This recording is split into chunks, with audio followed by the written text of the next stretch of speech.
Thank you, Deputy Speaker. Well, quite frankly, I have had enough of the absolute rubbish coming from local Liberals with ambition to progress their own careers, with little care about the harm they cause to our community with their lies and scare campaigns.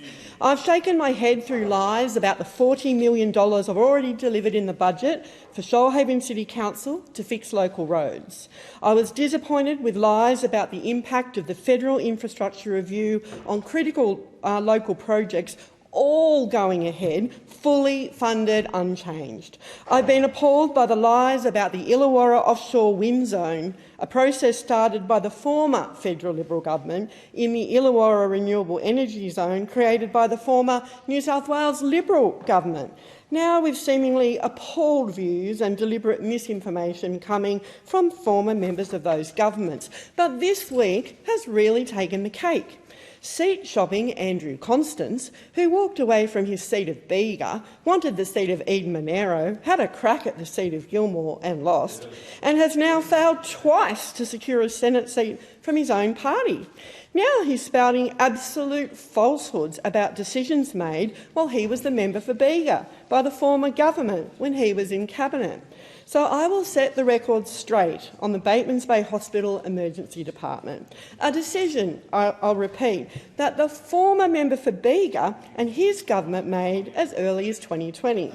And I want to be clear, a decision the Australian government and I, as federal MP, have no say in at all.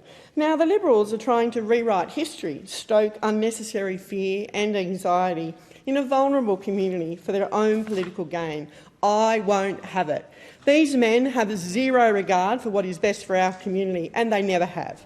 The community led a campaign for a Level 4 regional hospital for the Eurobodalla under the banner One Eurobodalla Hospital, because the current facilities at Batemans Bay Hospital and Maruya Hospital no longer service the wider needs of the community.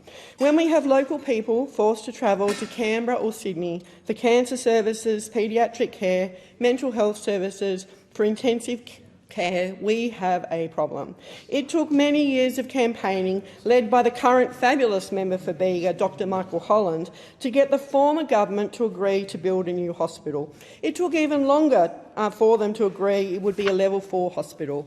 It was the Liberals who stood in the way of the Eurobodalla Radiation Therapy Centre. They still don't think we need one, but I have delivered that funding and will work with the New South Wales government to see it happen.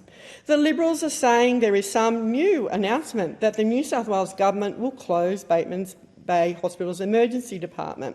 But in 2018, when presented with the 3,000 signature petition for a new one regional hospital, Andrew Constance said, and I quote, "It is a vision of mine to see one big regional facility."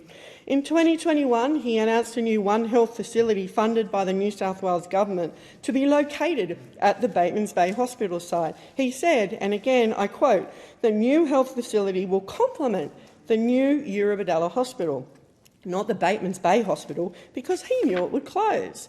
This week, Mr Constance has said the Health One facility isn't happening. Clearly, he has been far too focused on his failed Senate bid.